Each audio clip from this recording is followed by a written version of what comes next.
So our last section is on mantra. Mantra is the extraordinary skillful means which protects the subtle mind and its discriminative awareness. These syllables of Buddhist speech include vowels and consonants that abide naturally within the subtle body, generate the celestial palace, and generate the miraculous emanational array of the meditation deities, vocalized as sounds and letters. These four modalities have corresponding attainments related to essential nature of actual reality or emptiness, to the nature of apparitional reality, to the blessings of the Buddhas, and to the unimpeded potency of their speech. The results include both provisional and conclusive levels of realization. Their practical application is of three kinds: secret mantras, Gnostic mantras, and retentive mantras. First, their skillful means is a secret. Second, their essence is awareness or pristine cognition. And third, consecration occurs when they are retained. Mipham Rinpoche concludes with the statement showing that all 10 aspects of the secret mantra practiced are completely interrelated. For such reasons, the Guhyagarbha Tantra fulfills all criteria required of an unsurpassed Tantra text. So going to the text by Mipham Rinpoche then, starts at the bottom of 144, but we're going to start on page 145. The term mantra means to protect consciousness or protect the mind. Mantras link the knowledge of consciousness with the method of protecting. Alternately, mantras protect the mental consciousness. And then he talks about several different categories here. First, the letters as the cause of mantras. In essence, the nature of distinct sound units are ah, and the rest of the 16 vowels and the 34 consonants. Om and other such syllables are formations of these letters. The letters can be divided into 4 categories. The first category, the letters are present in the channels of the body, Om, Ah, and Hong. So we see Om at the forehead, Ah at the throat, Hong at the heart. The second category, letters of the palace and deities, are the various seed syllables. And then third, the letters of magical emanation are clouds of letters that radiate out from the 3 secrets of the enjoyment body Buddhas for the welfare of beings through the manifold emanations. So we radiate those out to all kinds of beings and benefit them in different ways. Fourth, the letters of symbolic words are mantra. In the state of complete purity, clouds of letters manifest as the self-display of the wisdom of fruition. So then we have the 4 establishments, the essence of the mantra. And so here he says in the 4th line down, all Buddha activities are either directly or indirectly accomplished using such letters. About 3 more lines down. Ultimately, however, there is nothing to express and thus no expressions either. But, in the next paragraph, mantras uttered by the Buddha are established in 4 ways. The essence of reality itself, the nature of the subject, blessings, and power and force. So the first one, the primordial essence of all letters, are equality of great emptiness. The second is the essence of each letter manifesting in some unique manner. The third, down at the bottom of that same paragraph, letters are established by the blessings of the Buddhas. The Buddhas emanate in their own wisdom in the form of mantras from one letter up to many. And then fourth, mantras possess the power to bring about the achievement of spiritual attainments. So various ways of looking at these sounds and how they get put together and compounded and used in the practices.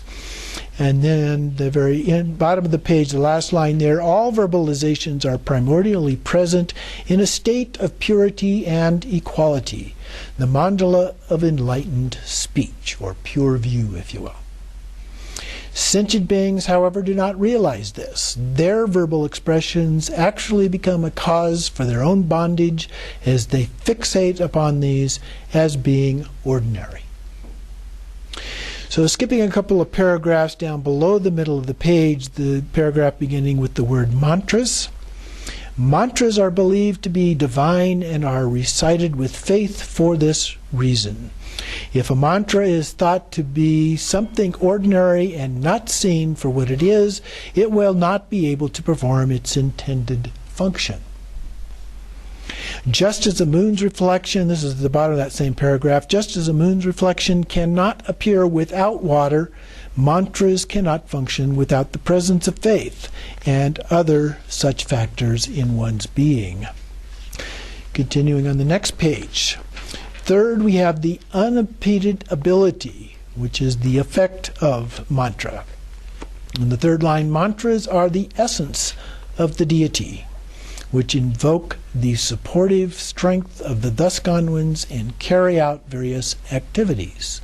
When it comes to bringing about spiritual attainment, there is nothing in the world equal to mantra. Mantras can be recited by all. Okay? You don't need to have an empowerment, although as we saw earlier, having the empowerment is certainly beneficial in the process. The divisions then include three parts. First, the general, then specific, then special.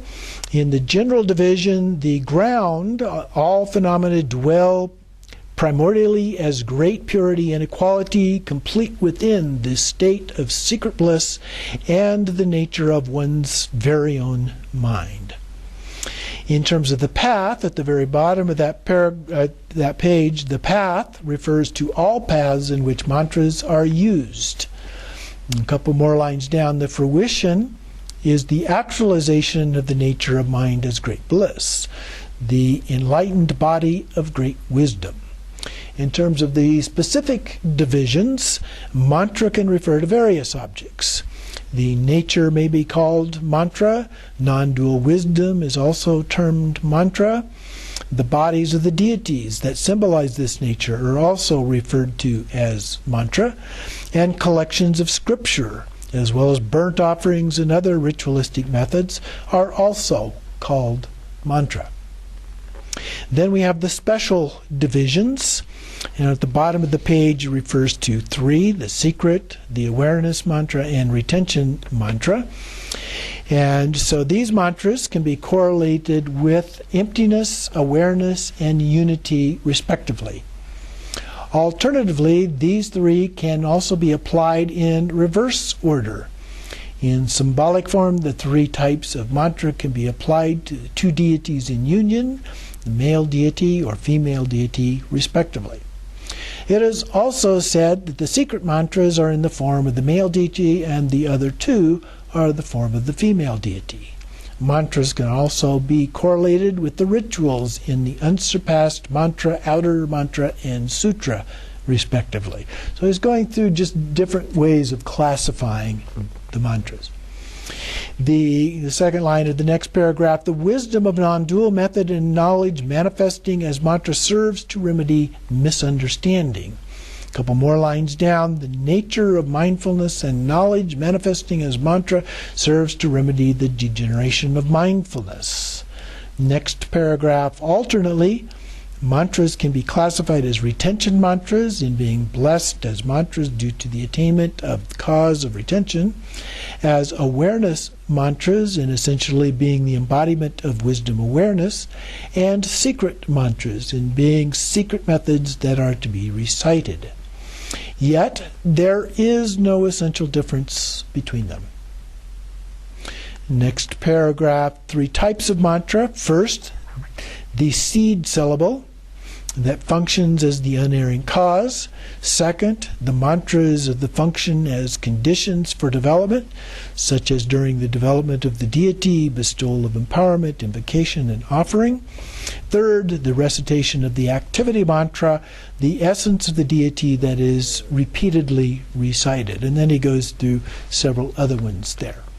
So moving up to the top of the next page, 151, we have accessing the principle of mantra, assessing, the principle of mantra. And he divides that into three categories. The first of those are cultivating conviction. And that has two subparts, viewing the deity and mantra as indivisible. In the second line, one should gain conviction in the inseparability of the deity and mantra. Skipping a couple of lines, realizing that ultimately all phenomena are undivided within the expanse of purity and equality, and second, relatively, there is no difference between the actual form of the deity and its mantra. Okay? Two different ways of looking at the same thing. Then the second part, we're still looking at the cultivating the conviction here, dispensing with the three notions that obstruct that view, the view being the one we just looked at here. The first notion to dispense with is the idea that deity and mantra are truly different due to the qualities of their appearance. About 4 lines down, he says, both are the play of wisdom of a single Buddha. There is no qualitative difference. The Buddha manifests in the form of mantra to the perspective of ordinary beings. Next paragraph, second, one should dispense with the perception that deity and mantra are truly different because they have different forms. Going on to 152, third paragraph down. Last line of the one just above that. Although deity and mantra appear in different forms, they are none other than the play of wisdom, essence of mind. Third, one should dispense with the notion that deity and mantra are truly different because one appears in one's own being and the other appears in another's. So I have one vision, you have another vision. Okay? Skipping about 3 lines, the deity of the definitive meaning of the natural state of all phenomena, the suchness of the ground of unity. This deity is the embodiment of self-occurring wisdom. The unified form that occurs once is rid of all temporary impurities. So the essence here is identical, whether it's in your mind or my mind. It's not saying that there is one mind external to all of that we access the way you might say in Hinduism, for example. But rather, we each have our own mind, but the essence of it is exactly the same. Down at the bottom of the page, second line of that paragraph, mantras and other such factors may indeed appear to be part of one's own being. Nevertheless, in terms of their real being, the equality of reality itself, there is no established separate streams of being. And then at the top of the page, moreover, what appears in one's mind may in fact appear to be something other. On the other hand, groups of various disparate phenomena, such as the body, may appear to be a single phenomena that is part of one's own being. Though things appear in various ways, this is not how they actually are. Whatever the case, the appearance of mantra and mudra carries out Buddha activity and is able to gradually lead one to the state of Buddhahood. Therefore, these appearances are held to be emanations of the wisdom of the bliss gone ones. And then, skipping the next paragraph down, the degree to which one's own mind has been divested of impurities, the miraculous displays and beings of the Buddhas will manifest more and more. In the end, these impurities will be completely purified, and the way things actually are will manifest. Once this has come to pass, all the Buddhas will be no different than oneself, and one will be no different than all the Buddhas. Moving on to 154, down the middle of the page, number 2, we have the principle of dwelling in the observation of mantra with profound absorption. Broken into 2 parts. First, the main part of the practice, clear absorption. 3 principles here: clear appearance, divine pride, and recollection of purity. In the first, the forms, spiritual life force, mantra chains, and radiation and absorption of light rays should be visualized with great clarity as the objects experienced in absorption. Second, without thinking of the deity, one should have divine pride of being indivisible from the deity. And third, the deity should not be viewed as something that exists as an individual stream of being. Rather, it is the ultimate fruitional wisdom that manifests in the form of the deity and mantra. So wisdom is the real deity, and the appearance of that, the mantra of that, is just a manifestation. The top of 155. The support, embracing the practice with the view. Never stray away from the primordial state of the indivisible truths of purity and equality. In the bottom of that paragraph, clarity, stability, and purity constitute insight into things and their multiplicity. Embracing this with the view constitutes insight into things as they are. Next, we have the principle of perfecting the conduct of mantra with profound diligence, divided into 3 parts. Preliminary, where we correctly understand the key instructions concerning the purity of mantras and how to recite them. And then the main part, which is also subdivided into 3 more parts. First, we had the mental recitation. So there's different ways of reciting mantra. Mental mantra recitation does not involve any lip movement or other effort. Here the practitioner focuses on the mantra chain and seed syllable, the heart center, and recites the mantra repeatedly in the mind as if the mantra were naturally emanating its own sounds. This is a good way to do it when you're in public, riding on a train, or in the doctor's office, or any of those kinds of things. The second one is the whispered recitation. Sounds are whispered with a slight amount of effort to create motion in the lips and throat. So it's very silent, and typically in this case, other people would not be able to hear it that are more than just a little distance away from you. And third, the melodic recitation. This comes in several subcategories, which it goes through and describes how to create melody in many different ways.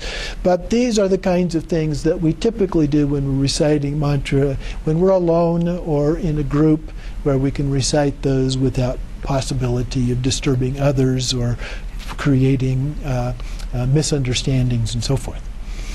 On page 157, the second paragraph says, when reciting mantra in these ways, one should maintain mindfulness and vigilance, voiding any physical, verbal, or mental distractions without losing sight of the view and meditation. So then we come to the conclusion. Between sessions, adverse conditions should be avoided by understanding them to be obstacles. One should not be discouraged if illness, negative forces, thoughts, or any other unfortunate circumstances develop. So this would be applicable to our meditation in addition to reciting mantras per se. Think that such occurrences are exhausting one's negative karma. And then a couple more lines down, things that are prohibited in other situations, such as meat and alcohol, are to be transformed into beneficial substances in secret mantra, via mantra, visualization, and mudra. Although you may not do that if you're sitting in a restaurant or something, to do that publicly.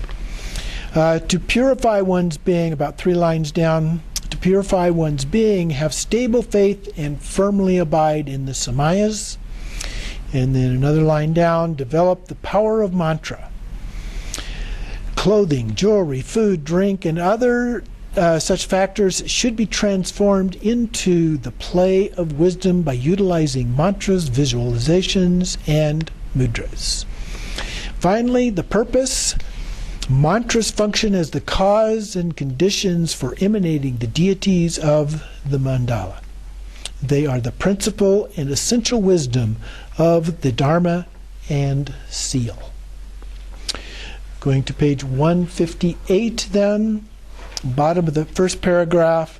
Mantras are themselves emanations of the Buddhas. They carry out Buddha activity and bring one to the state of Buddhahood. The next paragraph, mantra is the cause and essence of both deity and mandala. It is what bestows empowerment, in addition to being a specific form of samaya. Mantra employs the seed syllables to represent the view and is most sublime method to give to the profound view and meditation with one's own being. The next paragraph, in terms of their ultimate nature, mantras are equality, free of expressions and anything expressed. The bottom of that same paragraph, it is enlightened speech, spontaneously present without any need for intentional recitation. And then at the very bottom of the page, meanwhile, each and every verbalization is also mantra.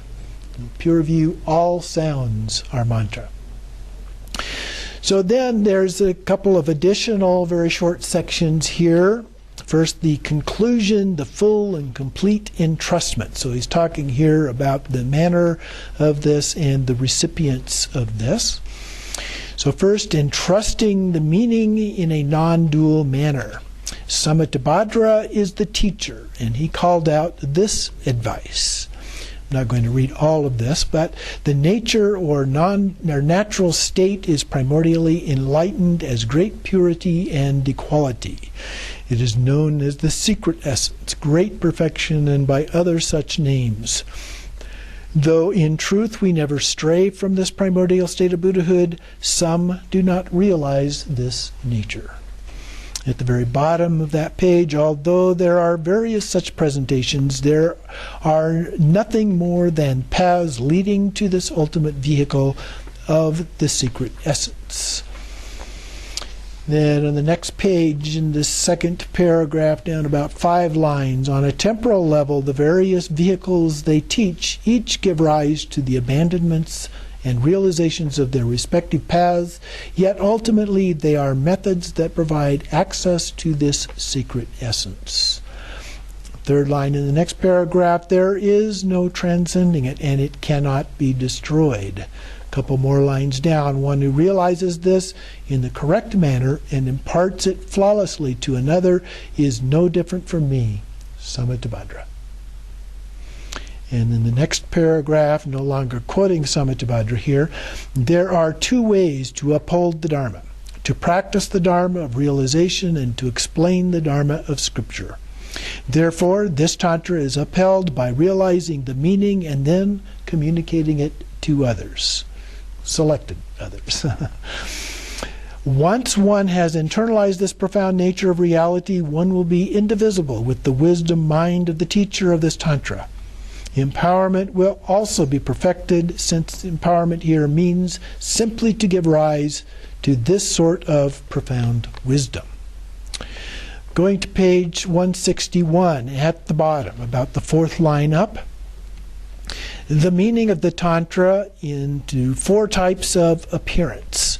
The natural appearance of the ground to be realized, the deluded perceptions of misguided beliefs to be purified, the appearances of the path by those in need of guidance, those to be traversed, and 4th, the fruitional appearance of the bliss gone ones to be attained. And then part 2, the superiority of the recipients to whom this is to be entrusted. In the bottom of the 2nd paragraph, last line of that, individuals who correctly realize their own natural state are none other than this state. Continuing on, such an individual will be confirmed by glorious Samattabhadra. He or she will not return and will swiftly attain Buddhahood. Second paragraph on the next page, 163. The most sublime of all contexts or grounds of the lower vehicles is the ground of this ultimate mantra vehicle. For this is the realization of self-occurring wisdom, the naturally luminous mandala of mind. It is the realization of the reality of mantra that sets this ground apart. This is, with this realization, one can be called a knowledge holder, a vajra holder, and a mantra wielder. Going down into the next paragraph, third line, beginners who have entered the ground of mantra in the correct manner, no matter how lowly, are destined for enlightenment. Their paths are even swifter than the bodhisattvas. Okay, then we move on to page 165 here. He gives a bunch of different quotes to basically support what we just covered. Then we have the third part here, the final part, is the meaning expressed through the words of the Tantra. The second line, consult the clear explanations of Rangzom and Longchenpa. We've already looked at the one of Longchenpa as a part of that. And then the next page, 166, below the quote there at the top, keeping in mind how rare they are, these teachings should be treasured and maintained. The celestial dakinis are said to safeguard teachings like this on the profound meaning of mantra as though they were the essential blood flowing through their hearts. Hence, it should be kept secret from those who are not fit to receive such teachings. Wise, fortunate individuals, on the other hand, those with great faith in mantra, should be taught well, thereby ensuring that these precious essential teachings on the secret mantra spread throughout all space-time. Imaho.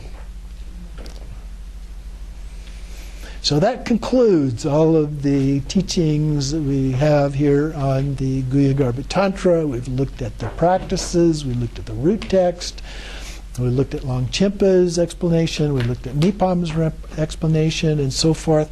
So the most important thing now is to practice. It's good to go back and refresh and study and so forth, but practice is the most essential part.